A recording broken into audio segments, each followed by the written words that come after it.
Morning. Our first speaker is Dr. Andrew Beckett. He's a lieutenant colonel in the Royal Canadian Medical Service and serves as a trauma surgeon and critical care physician on multiple military missions overseas. His research interests include massive transfusion and resuscitation in the austere setting, combat casualty database management, and military simulation training. Dr. Beckett is also an associate professor at the University of Toronto and is the medical director of the trauma program at St. Michael's Hospital in Toronto. Dr. Beckett will be speaking to us about why blood is a strategic national resource now.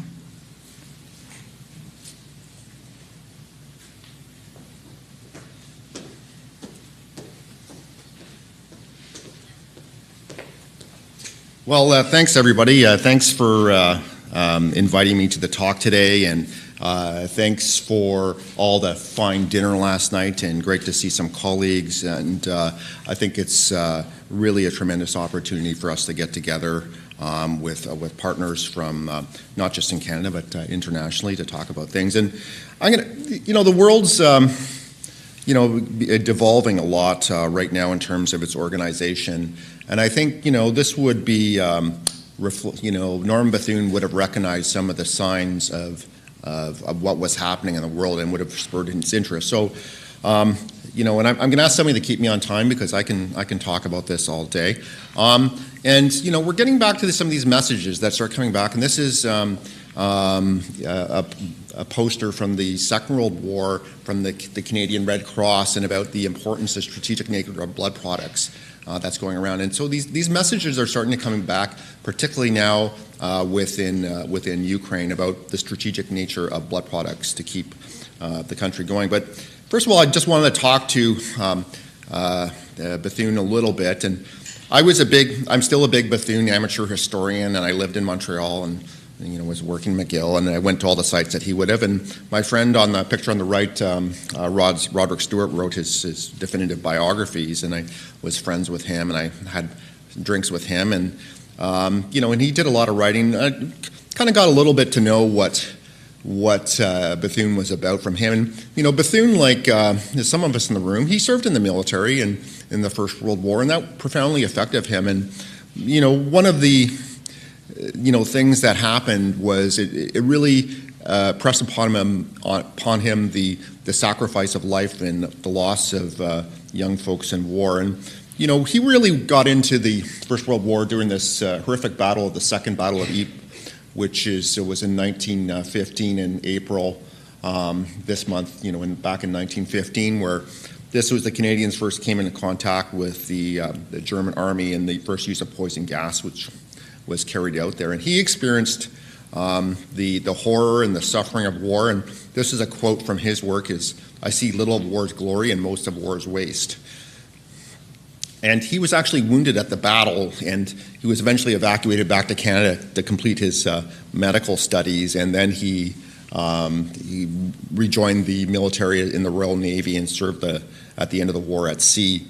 And he got this idea that you really have to push medical assets forward, including blood products, to the front line to save people. And as Dr. Kim said, he had this idea in Spain of collecting blood in sterilized milk bottles with citrate and pushing up to the front line. And he was doing what we're doing now in the military. We're administering whole blood again. And recently, many of you know that whole blood has been back on formulary in Canada as a product. And so they would use low type O blood for everybody except A, and patients with type A, they get type A blood, and that's the way they did it. And here is him, he's transfusing people, and he got the idea is blood buys you time to resuscitate somebody and get them back to casualty clearing stations and surgeons to treat them. And again, this idea is O to everybody and A to A. And this thing came into play, and the Second World War was a pivotal moment for Canada, especially in the national blood agencies. And I sort of let the cat out of the bag last night. Is the only reason that we had a national blood agency now is because of the Second World War. It was started in the Second World War by the Canadian Red Cross, and it was deemed so important that in 1946 it was set up as a civilian capability. Before that, it was just hospital-based. So the scale of the tragedy, you can tell sometimes the importance of how big it was by the institutions that remain. And this is a not new thing, and many of you may not recognize this picture, or the gentleman on the right side. That's Bernard Montgomery. He was a British general, or Monty. He was in charge of actually all the Canadians and the British armies in Northwest Europe. And he realized if you're going to fight a war, which we may be heading into again, you got to keep the casualties low, or you're going to lose the public support in democracies. Some of our adversaries, they don't care. And in fact, the Russian Federation, they can lose, they have 1,000 casualties a day, 1,500 casualties a day. They don't care. 30,000 troops, they lose 30,000 troops a month. That's not a problem. But for us, that would be a much bigger deal. And he realized the things, and this is, Peter Pinkerton, he put me onto this book, and Peter, many of you have heard of, he just passed away. And he was a great friend to many of us in the transfusion medicine community. But he put me onto this quote, and he said, during the 1939 to 45 World War, the things that really contribute to saving life is blood transfusion, surgical teams operating well forward, air evacuation, and good nursing care. We knew these things 80 years ago, and we're still trying in the Canadian military to sort them out. And many of you in the room are working on products to extend the shelf life of blood products, make their storage and transportation easier. These are important things that we're still trying to do.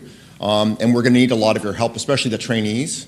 We're going to need your help to make these solutions come true for a potential conflict, or hopefully not a real conflict. But what is NATO now facing? And I'm the chair of the NATO Blood Panel, and that's why I've got the slide logos, and so I'm speaking on behalf of the NATO Blood Panel. And the picture on the right was a picture of Verdun in 1916. It was a terrible battle between the French and the Germans in France. And the picture on the left is a picture taken last year around Avdiivka in Ukraine, where it's an artillery drone battle, where it's a high explosive just blowing everything up.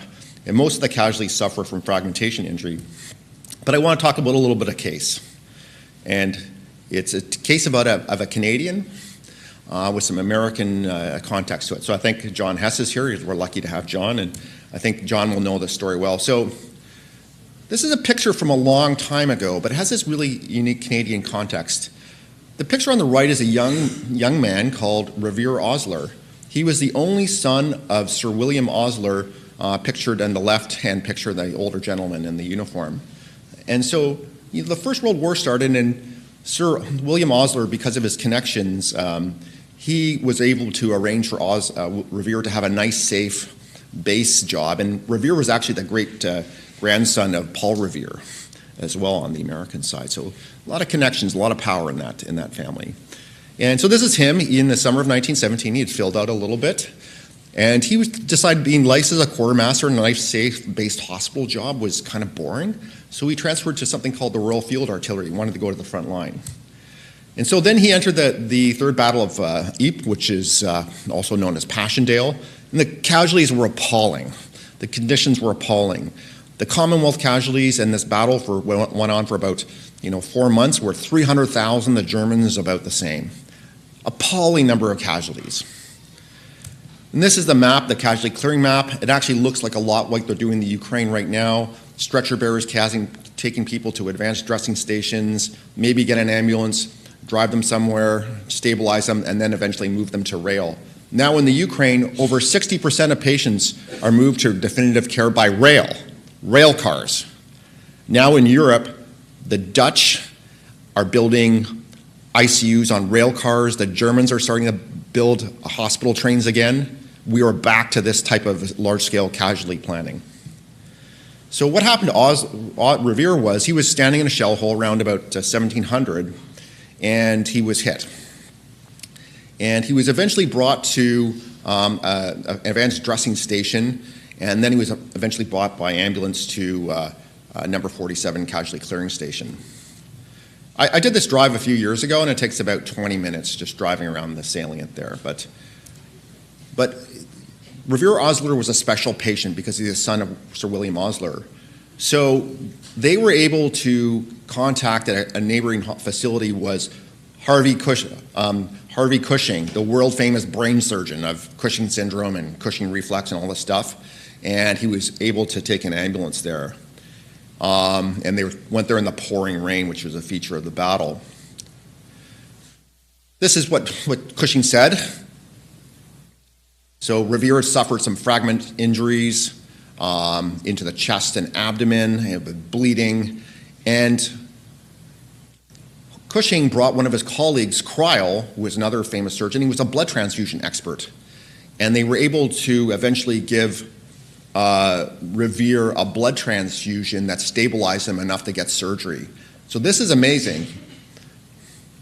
And this is, they got him back in about 4 to 5 hours, so which was very good at the time. And despite a second transfusion, he died. Had died from exsanguination and hemorrhagic shock, and he was buried the next day. And this is his grave over 100 years ago, and it doesn't say anything special. It just says Revere Osler, age 21. And I can tell you the cemeteries are full of those numbers, 18, 19, 21, and they all die of fragment injuries. They all bleed to death slowly. And they got this patient back to a casualty clearing station with the world's best surgeons and the blood transfusion. I'm telling you right now, in the Canadian military, where we are in Lafayette, we could not do this. We could not do this. People would just die en route, and we'd just be digging graves because of the change in the battle space and the attacks on medical providers and transport and delays in casualty evacuation and delays with getting blood. We just could not do this, even what they did at that time. So, and this is over 100 years ago, and we couldn't do it now. So what are we facing now? The signs are ominous coming out of this new type of fighting. Russia has suffered over 1 million casualties in Europe, 1 million, with about 250,000 dead. So think about those numbers, and they're so high, they're actually sending a lot of their casualties to North Korea for treatment because their hospitals are overwhelmed. The Ukrainians, they keep it pretty tight, but even if it's a quarter or a third, it's appalling. And so, these are big numbers coming out, and most of these people just bleed to death. And it's the same thing again, where we have lots of little wooden crosses, and these people, young people, they bleed to death. And unless you can resuscitate them with blood products and you have a good chain of evacuation and good logistics supply to get them the blood at the front, they just die. And so Canadians have done a lot in this field, though, and this is some people you may know is Bruce Robertson, and there's another very famous U.S. physician called Oswald Robertson, and they were both important in terms of their contributions to blood transfusion in the First World War. But what Robertson figured out was they realized that blood products were the best thing for resuscitating hemorrhagic shock over 100 years ago. This is from the British Journal of Surgery in 1916. Is like you need to resuscitate bleeding patients with blood products. We figured that out 100 years ago. And this is Peter Pinkerton and I. We went up to, we found this in some display cabinet at a military training facility, and we took some pictures of it. And, we did write it up a little bit. I just got the slides got out of order here. But one thing is that really came out about in Canada in 1940s was Sir Charles Best at Banting and Best was able to start up a dried plasma, dried serum production in Canada, and they produced almost 500,000 units of dried serum plasma in Toronto with a combination of the Canadian Red Cross, Connaught Labs, and the University of Toronto. And so this was really, the idea of getting a lyophilized blood product that could be shipped overseas for use. So I just want to talk a little bit about, the NATO blood panel and more what we do about this, and where you can fit in. So the things that we really work on is interoperability, logistics, and accelerating capability delivery. And the reason is blood usage will add up really quickly. So for every 100 casualties, we predict that 20 of those casualties will require a blood transfusion, and each casualty will require 8 units. So if you have 100 wounded, you need 160 units of whole blood equivalent. Not every casualty is going to get 8. Some are going to get 2. Some are going to get 20. But that's the numbers we expect, and these numbers were based on a lot of work done by the Joint Trauma System in the U.S. and looking at historical figures from Korea, Vietnam, Iraq, Afghanistan, et cetera, and also the D-Day invasions. And, so every sort of surgical facility should be at least doing 10 operations a day. So, you can calculate the amount of blood products you're going to use, and just the number of casualties is very high. And so here's just the metrics on that. And so you show this to logisticians, and they're like, "Wow, that's a lot of blood product. Like how are we going to move all that, and where are we going to get it from?" And the first week of operations, and if something major happened in Europe, we're probably looking at conservatively, somewhere between 10 to 20,000 units of whole blood equivalent in the first week. In the first week, on top of all civilian demands. So where are we going to get this product? Who's going to do the supply chain handling? Who are going to do the collections, et cetera? So there's a lot of the questions that come up. And so when we send these things to folks, people they get a little bit antsy about this is how much it looks like and how are we going to ship this. And so there's a lot of questions come up. But I think within this room there's a lot of people that have ideas at how we would make this supply chain work and what kind of innovations we could do to make it better. Another thing we've struggled with in NATO Blood Panel is how to make us interoperable with all our partners to be able to share blood around the alliance. And many of you have been to transfusion medicine meetings where you have a couple of people from surgery, anesthesia, and people are arguing. But okay, with NATO Blood Panel, we have 32 different countries represented, multiple different regulatory frameworks. So there's a lot of times we haven't been able to get an agreement. But now we're starting to get an agreement on what products can be shared, what are the minimum standards of a blood product, and also what is going to be the policies for emergency donor pools or emergency blood collections, meaning in-theater blood collections, whether we're taking blood from soldiers and we're cold storing it after doing some point-of-care testing, or we're taking it right from soldiers and transfusing it as Bruce Robertson did in the First World War. And we also have to do a lot of explaining to people about how do you get blood products. And a lot of commanders, they don't understand how complicated this is. And so, when I was talking to one of your colleagues last night, and including me, we have to get better explaining to stakeholders what a complicated process this is for blood collections. It's kind of like oil. You got to go find it, you got to drill it, you got to process it, you got to do all the stuff with it, you got to move it. And for blood, you have to be able to, the cold chains and all this stuff. It is a complicated system, and a lot of people in government and other organizations think it's sitting around on shelves and you can just buy it. It's not. You just can't order up. It's not just sitting around. It takes a lot of logistical work to have that type of system going, from donor recruitment to processing to shipping and stuff like that. So these are issues that we could be looking to you for help from the CBR. And we're always trying to understand what other people are doing, and we've looked at this supply tool to see if we can make things more similar to FDA equivalents, and it's been a good marker for us to use to be able to compare products head to head and see what the standards are.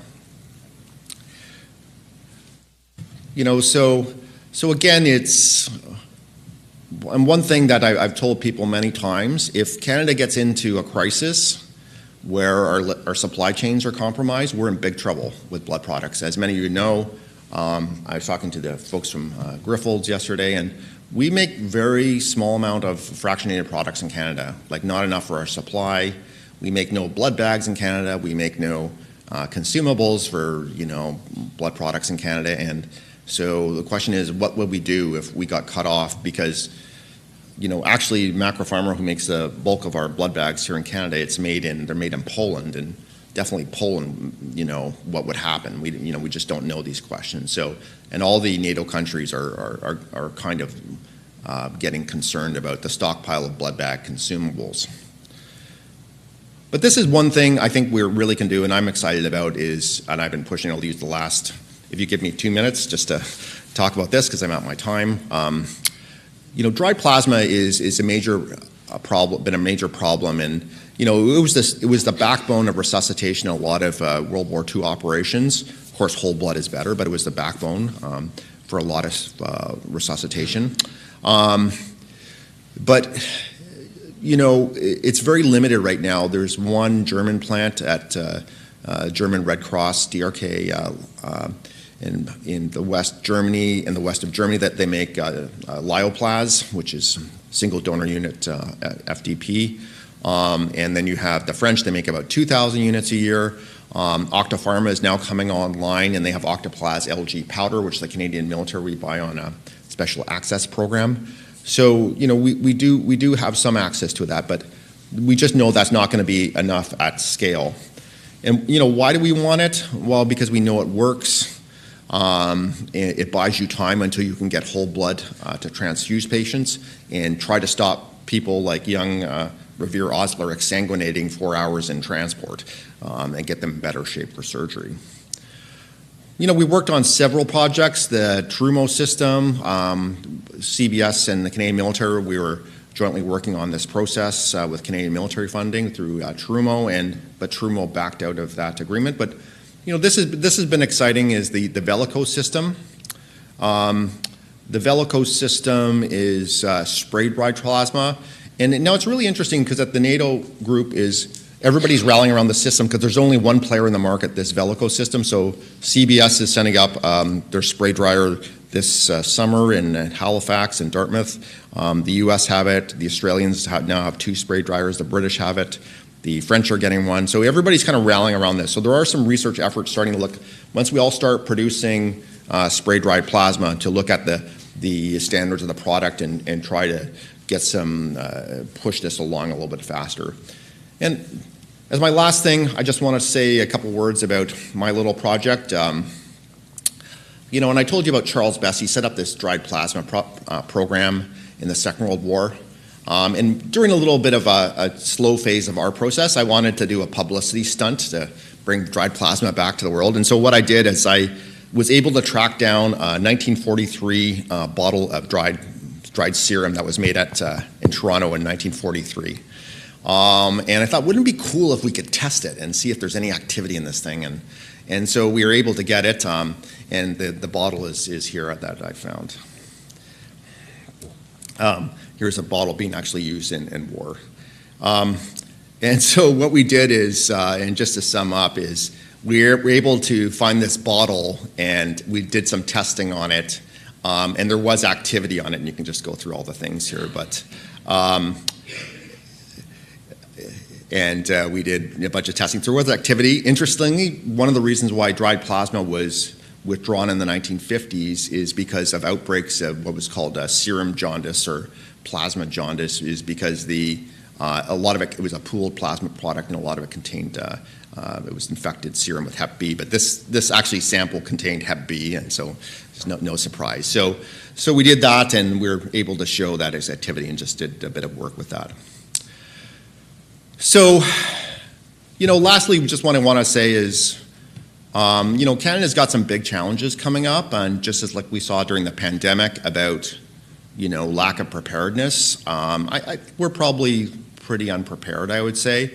But we need smart people like your trainees and the researchers, investigators here, getting ready as what products would you do if there was a big conflict to get products out to the military and make this easier?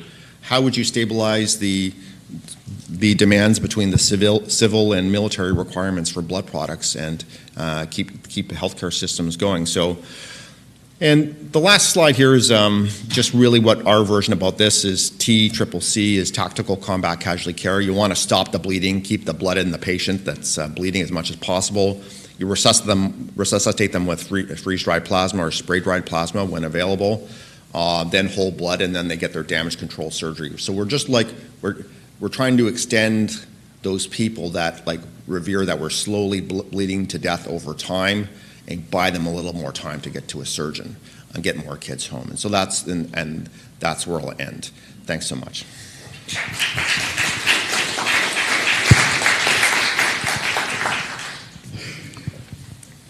Thank you, Dr. Beckett, for this presentation, historical context, and how urgent these needs still are. Do we have maybe a couple of quick questions? Andrew, on? Hello? Yeah. Oh, great. Andrew, thanks. That was fantastic. Just one quick note. It was interesting that Best worked in transfusion medicine. I didn't know that. But Banting and Bethune were in the same medical school class. Yes. Yep. Which was just curious. His partner was in there. I'm just curious on Ukraine. What's the supply chain for them to have blood product, to get the blood products that they require, and they're not part of NATO officially? How does that work? Yeah, they have their own national blood service, and they more or less they've tried to follow the EU guidelines in terms of blood products, and I've met a number of them. A couple things that are interesting for them is they say they're meeting all their donation requirements, but they've had a 40% increase in new donors since the start of the war because it's the popular sport doing it. But one thing that's interesting, they have way more female donors, and even for plasma, so they're accepting female donors for plasma donations. They also have done these posters, like your blood needs to fight, send it to the front, and so there's some interesting things. But there are some also, so they've done a tremendous job, they've done things like they've licensed whole blood as a product in their country. They do have some walking blood banks that have saved lives, but some of the danger signs is one is their infrastructure is attacked by Russian Federation. There was a blood donor clinic that was in Dnipro they were sending out via social media to announce donor clinics, and there was a lineup, and then it was hit by a Russian missile, and it killed a bunch of donors and workers in the transfusion center. So that's one problem. The other problem is a lot of the prevention programs for hepatitis C, HIV, and those programs have collapsed, and so there's a lot of people with TTIs as walking in as potential donors. And sometimes it's hard to understand, they do any NAT testing, or is it just serology? Sometimes you just don't know what the truth is. And one thing really interesting is they do get German lyoplasm shipped to them, but they don't like it in the more forward area, because the problem is if you're carrying a backpack full of this dried plasma and the bomb goes off next to you, that just turns into glass shards into your body. So they don't like it anymore, and so those are some interesting real world things that are happening. But they do realize the need for blood, and one of the things that I thought was really good is one of their trauma surgeons. He said, a trauma surgeon without blood is just an angry guy with a knife. So, we realize how important blood is in terms of our job. Unless blood is getting to us from national blood agencies, we can't do our job. And so I think that's how important blood is. And it's a national strategic resource. And that's why I think you guys are all so important in this problem. Was one more question? Yep. Some problems. Hi, thank you very much. I can hear. Yeah. I know in the U.S., as calls for whole blood become more audible within the trauma community, the big thing that I, as someone who's more on the front line and systems question is, most of our blood supply in the U.S. goes into cancer care. Yep. And how is the thinking going in terms of directing a little bit more of that under what circumstances, maybe national emergency, that kind of thing? Well, how do you deal with a cancer doc without platelets is an angry person with, Well, for sure. And I could say, I'm in the trauma world as I'm a surgeon as well and an amateur blood banker. But, the main drivers for use of blood products in Canada is cancer care, cardiac surgery, and trauma is a small player. And, we are doing, the amount of whole blood being supplied to the Canadian military, it's really low. We're talking under 20 units a month. It's really low right now. And there is a civilian trial setting up on rotary wing helicopters in Ontario, the Swift Canada trial. And so, the use of whole blood in Canada is really low, and we haven't really pushed a demand signal for that yet. And I think what would have to happen, at the political levels and national levels, it would have to be decisions made. It was, well, how much type O blood are we going to divert to, leukoreduced whole blood to send overseas? And do we have the blood bags? Do we have the infrastructure to do it? And we don't have it right now. I can say, the scale that we require, and no country does right now.